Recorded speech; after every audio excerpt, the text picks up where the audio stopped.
It's 10 o'clock. This is Sky News at 10. Our top story, far too high. Overall migration jumps to 606,000, driven up by students and workers from outside the EU. Also tonight, a man is arrested after his car crashed into the Downing Street gates. Police say the incident is not terror-related. The end of a three-day search in Portugal. Police investigating Madeleine McCann's disappearance say they've sent materials for testing. Energy bills to stay high even after the price cap falls, as the Chancellor says he'd step in again to help struggling households. Plus,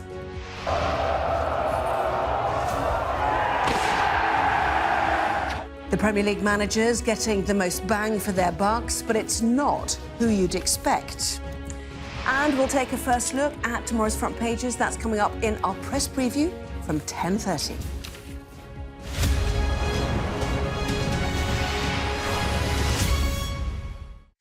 Hello there, good evening. It is the Conservative promise made 13 years ago to bring immigration down to the tens of thousands. Today, the gulf between that pledge and reality is the biggest it's ever been, leading even the Prime Minister to admit that the number of people arriving in the UK compared to those leaving is far too high. Well, net migration for last year now stands at 606,000, inflated by resettlement schemes for Ukraine and Hong Kong. More on the data and the impact on communities, jobs and public services in a moment, making the front pages too, as you can see. But first, our political editor, Beth Rigby, has more. Remember this? Net migration needs to come down radically from hundreds of thousands a year to just tens of thousands. Years of missed targets and broken promises. We believe sustainable numbers are the tens of thousands. The numbers will come down because we'll be able to control the system. Immigration, the issue that's dogged successive Conservative governments. Today, hitting a new record high, over 600,000 net arrivals last year, giving this government a very big political problem indeed. Net migration to the United Kingdom is far too high. Under the points-based system we introduced post-Brexit, we can control immigration, we must control immigration, and we will. The right wing of the party running out of patience. The anger and frustration of my constituents has been focused on illegal migration up until now, but that anger and frustration will grow when they consider these legal migration figures. Some people in the Treasury seem to think that a good way to grow the economy is to fill the country up with more and more people. But this is bad for productivity and bad for British workers who are being undercut by mass migration from all over the world. Immigration is the Home Secretary's brief. Under pressure, swerving questions. Home Secretary, are you failing to get immigration down? Are we losing control of UK borders?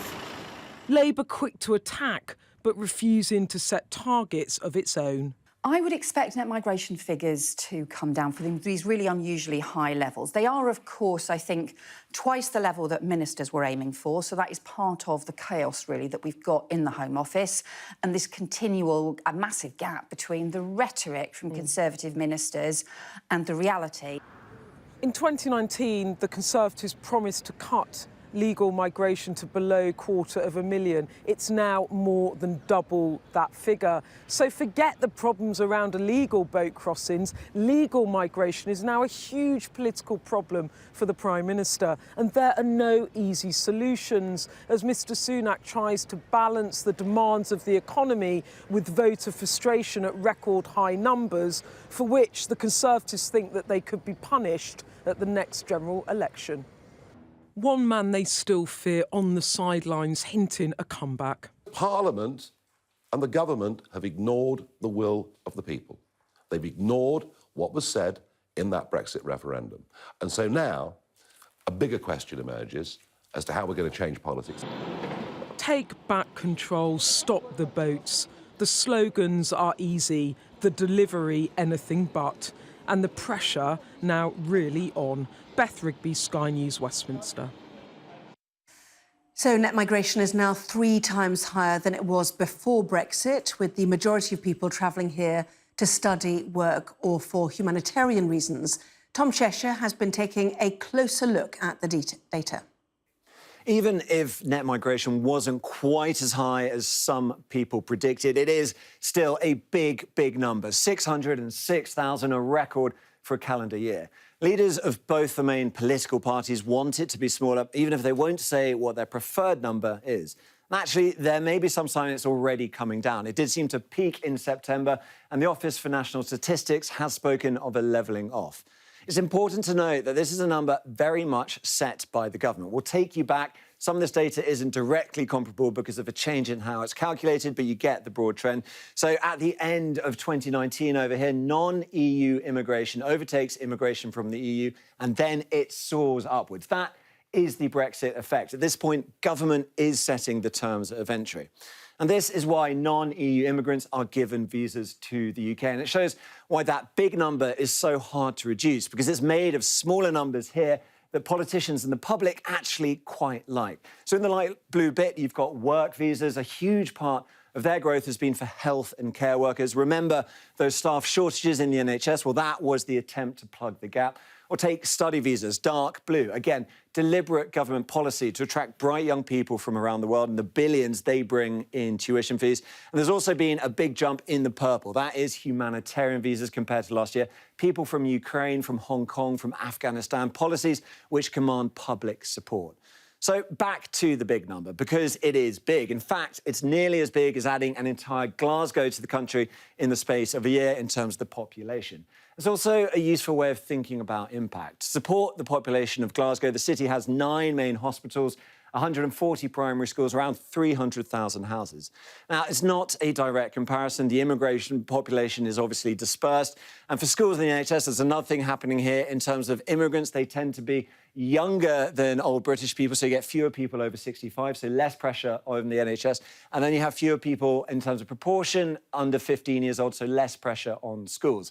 But housing is certainly an issue. The number of households in Glasgow is around 300,000. That is coincidentally the same as the government target for building houses. That is a target it has never met. It doesn't look in danger of meeting.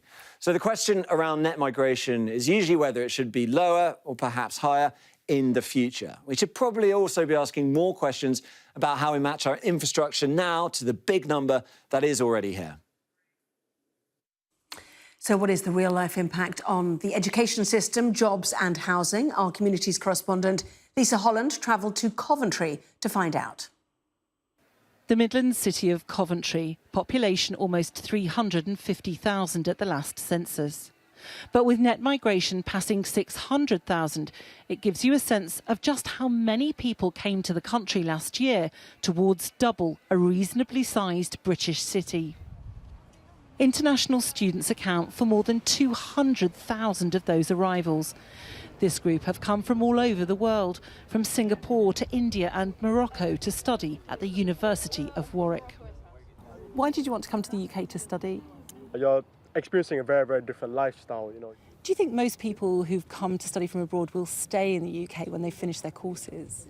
I know most people that I know from my course in third year, final year, have got their grad job or masters in the UK. So I would say yes, most part, yeah. They will stay. Over a third of the university's student population are currently from overseas, its highest ever level. But whatever the upside, there are questions which we all remember people were asking on the lead up to Brexit, which we're hearing again in Coventry. How many more houses do we have to build? How many more are they going to be putting in the hospitals? Are they going to be putting more surgeries? So that's my main concern, how we're going to be able to cope, because we're not really coping now, are we? Next, we meet Ricky, who works in a warehouse. To be honest, he seems despondent and doesn't buy the government's argument that so much migration is needed to fill jobs. I've tried to get into work in different places, and all it is now is agency, minimum wage, when really it should be concentrating on local people, getting them in, training them up. So with unprecedented numbers of people coming to the UK, it's hard to square why some companies are struggling to recruit, like this veterinary diagnostics firm, which has been advertising for a pathologist for a year. So is the problem that this country is not doing enough to grow its own talent? Possibly, yes. It is, it is very sad because there is a high need of that, and there's no incentive for people to, become a specialist at the moment. The government says it's restricting the rights of relatives to come with some visa holders, and it remains committed to reducing overall net migration. But its pledge to deliver control of borders means the stakes on migration are higher than ever. Lisa Holland, Sky News, Coventry. Police arrested a man in Downing Street today after his car crashed into the main gate while the Prime Minister was present. The silver Kia crossed Whitehall, then drove directly into the barriers. Officers say the incident is not terror-related. Well, our correspondent Liz Bates is in Downing Street this evening. Liz. Yes, well, as you can see, it's all back to normal down here. The traffic is moving freely behind me. This scene was very different just a few hours ago. This whole area was shut down. There was police tape, there was dozens of officers, and there was a car wedged against the gates of Downing Street, being poured over by the security services. They were looking for evidence to try to make sense of what had just happened here. It's the heart of government, the Prime Minister's workplace and his home. But today, Downing Street's defences were tested. It all happened without warning late in the afternoon. This silver Kia appeared to emerge from a car park on Whitehall near the Ministry of Defence at around 4:20. It then crossed the road near the Cenotaph before abruptly braking and then driving directly into the Downing Street gates. Everyone back! Quickly surrounded by police, the man inside was arrested. The area shut down. Suddenly, behind us, there's this massive crash. And we're all shocked. We kind of look around. We didn't know what it was. We thought it was a kind of mini explosion when we first heard it. And the first thing I noticed is just a swarm of police officers. They were on the scene immediately. The Prime Minister had already been removed from Number 10 when the confirmation came. It wasn't being treated as a terrorist incident. But a reminder for the police here, it's high stakes, sometimes with just seconds to respond. The police are very restrained, they're very well trained. You would have had a significant number of firearms officers there.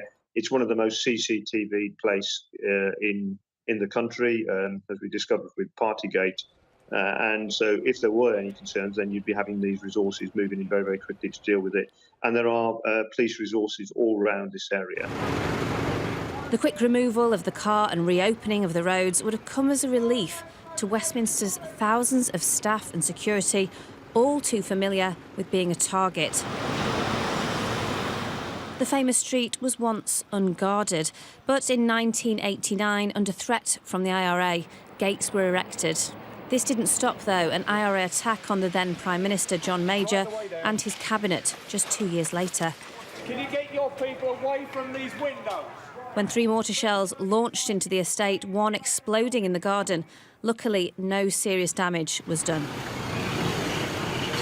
Today, with those involved unscathed and local police dealing with the aftermath, attention now turns to the man who drove the car. What was he doing and why? And for those inside the building, a reminder that even those in power can be vulnerable. Yes, we understand that it wasn't just the Prime Minister that was here today, it was the Chancellor as well.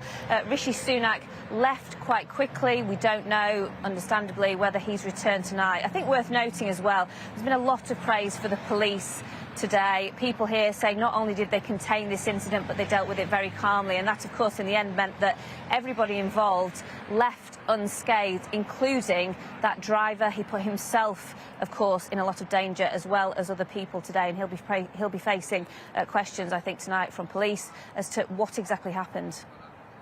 Liz, thank you. A 3-day search for clues about Madeleine McCann's disappearance ended in Portugal today, with unspecified samples being sent for testing. But the German prosecutor on the case has played down hopes of a breakthrough. Journalists were allowed onto the site after restrictions were lifted. Our Europe correspondent, Siobhan Robbins, was among them. This is what it looks like behind the cordon of the latest search for Madeleine McCann. For 3 days, police have been scouring this land on the edge of a reservoir 30 miles from where she went missing. A favourite haunt of the prime suspect in her disappearance, Signs of police activity are all around. Here, the trees which they cut down to get access to areas of interest. Land cleared as they tried to find clues. Well, you can see here some of the holes that appear to have been dug as part of this search, potentially taking away soil, for example.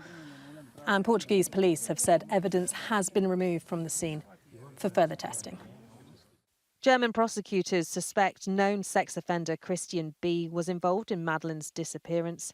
He denies it.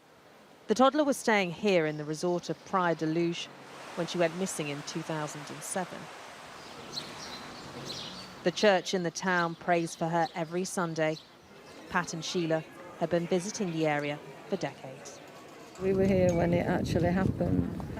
Very sad, the whole thing, and we talked about it, haven't we, this time. It's, for them, if they found something, it would be closure. I think that's the best thing, and that's the only way I would look at it. The first search for Madeleine McCann in Portugal for almost a decade is over. The machines used to clear the land have moved out. Any evidence collected will now be tested in Germany as they try to solve the mystery of what happened to this little girl. Siobhan Robbins, Sky News in Portugal. They are the hospitals literally falling apart and threatened with closure because of safety issues caused by deteriorating concrete. Today, the Health Secretary pledged £320 billion to help rebuild 7 sites across the country, as our health correspondent Ashish Joshi reports. So this is one of our operating theatres that's currently under repair. NHS leaders are used to working under pressure, but here at Frimley Park Hospital, time is running out. We've been working at this since last October. Almost 2/3 of the roof here is made of concrete that is breaking down. It's known as rack, and it's falling apart. This was identified a number of years ago, and we've had an extensive surveillance and safety programme in place that's enabled us to identify any issues or risks before they happen, and as you can see, take remedial action and reinforcement where they're needed. But importantly, that isn't a long-term solution. The Queen Elizabeth's Hospital in Kings Lynn is facing the same challenge. In all, 7 hospitals have until 2030 to fix their buildings or face being closed down. Now, they're all being included in the government's new hospitals programme. Today's announcement confirms over £20 billion of investment for the NHS estate. It confirms that all 7 RAC hospitals, which NHS leaders have called on the government to prioritise, will be prioritised. But relief for some means delays for others. 8 large schemes at hospitals like Preston, Royal Berkshire and St Mary's in London will now be delayed until after 2030. Leaking sewage, rat infestations, collapsing roofs. We are in this mess because of Conservative neglect and mismanagement. They literally didn't fix the roof while the sun was shining, and now patient safety is at risk. In addition to the new hospitals programme, the government has also announced plans to give patients more control over where they receive their healthcare, including private options. The Prime Minister has promised to bring down the 7 million strong elective waiting list. GPs welcome the principle of greater choice, but say that it could present more work without addressing the issue. What we're not doing is we're not increasing capacity. We do have a set number of appointments available, and we have a set number of patients. And unfortunately, the rate of patients increasing, population growth, versus the number of appointments are available, clinical staff, is not matching. New hospitals, more choice for patients, both welcome, but reliant on a workforce plan that is yet to be published. Ashish Joshi, Sky News at Frimley Park Hospital. Ashish there on plans or government plans for £20 billion of spending. Now, energy bills will remain high this summer despite a big drop in the maximum amount that suppliers can charge. The regulator Ofgem is lowering the energy price cap from £3,280 per year to £2,074 in England, Wales and Scotland from July.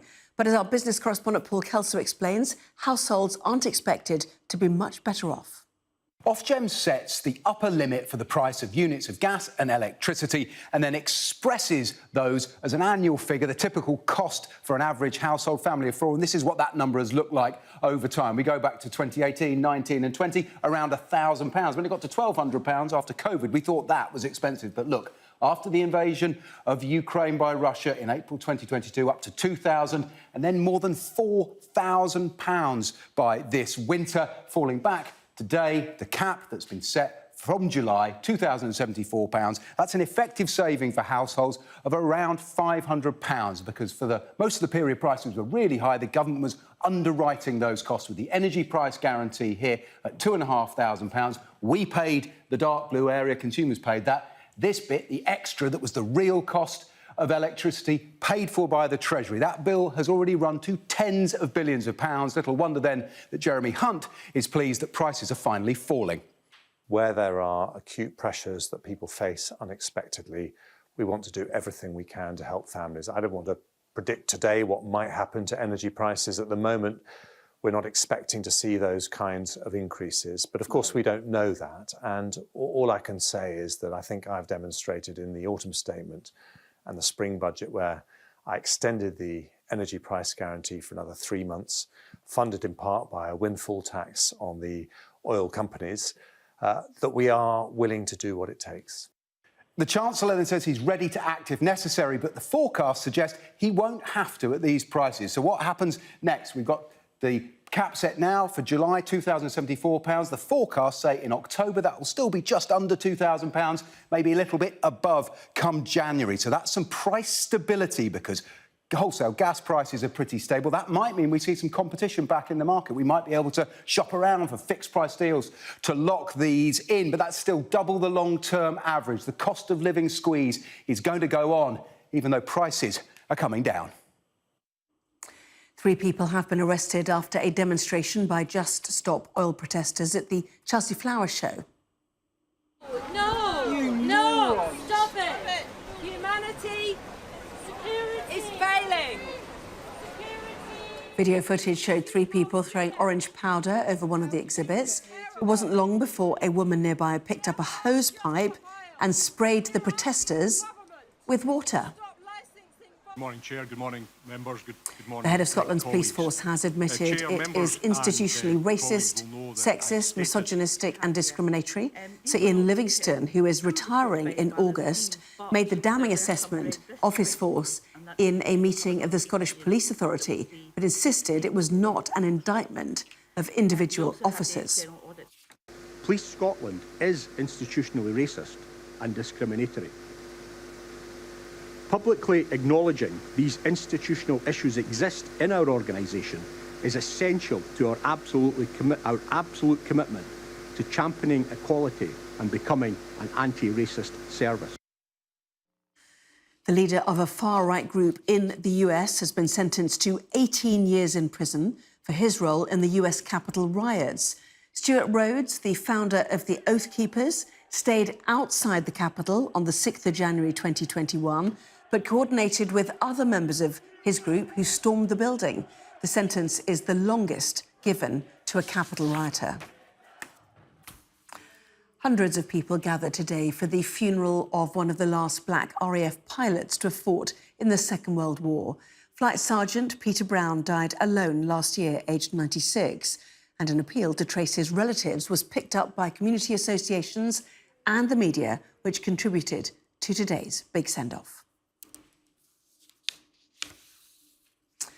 Now to a technological breakthrough which it's hoped will give British forces an advantage during war.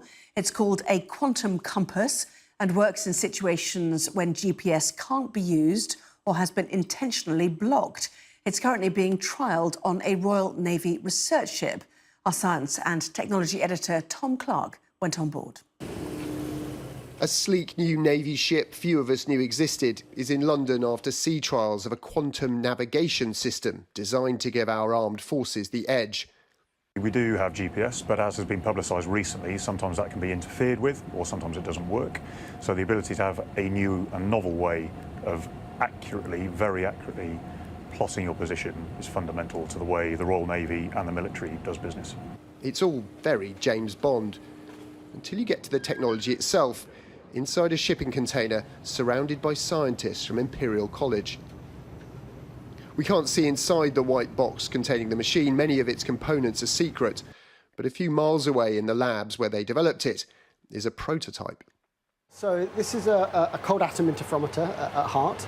So we start by cooling clouds of rubidium-87 atoms down to very, very low temperatures. So a few microkelvin, it's a few millionths of a degree above absolute zero. You can see those rubidium atoms glowing red in these pictures. In this quantum state, the particles also behave as waves, allowing the researchers to measure acceleration and pitch with incredible precision. But real waves, not quantum ones, are the issue for practical navigation. Controlling and measuring the subatomic properties of matter is hard enough to do in a laboratory setting. So what this trial is really about is seeing whether a quantum technology can even work out at sea. And that's where the Navy's new research ship comes in. So this is our first opportunity to take our quantum sensors out of the laboratory. Clunky nylon straps hold a precious cargo of floating quantum matter onto the deck. This is a very exotic environment for one of these kind of sensors. So one of the big challenges is making it work in the real world, where things are moving, magnetic fields are changing, there are lots of vibrations that we need to manage to keep this thing stable enough to be able to operate it as it needs to work. The trial has shown promising results. The team hopes it will point the way to a new era in navigation. Tom Clark, Sky News. Now, he's raised the Premier League trophy 5 times, a constant presence in the dugout for Manchester City. But Sky's analysis of 30 years of football finances has found that despite his success, Pep Guardiola was not the manager who got the best value for money out of his squad. Our sports correspondent, Rob Harris, can tell us who did. He's won more than any manager now in the Premier League, and he spent the most. But how successful is Pep Guardiola? More than Arsene Wenger with the longest unbeaten run? Or Sir Alex Ferguson with his record 13 league titles? We've been through 3 decades of Premier League finances to discover which manager gets the best value for money out of their squad. It's not Pep Guardiola, winner of 5 Premier League titles here at Manchester City. It's the less glamorous Sean Dyche, considered the most effective manager in Premier League history. He's achieved the most with the least. We found that Dyche, while at Burnley, gained the most Premier League places compared to the wage bill ranking. He's an overperformer, who Everton turned to in January, for a relegation struggle that will only be settled on Sunday. Leeds are in the same fight, and this is why they parachuted Sam Allardyce in 3 weeks ago.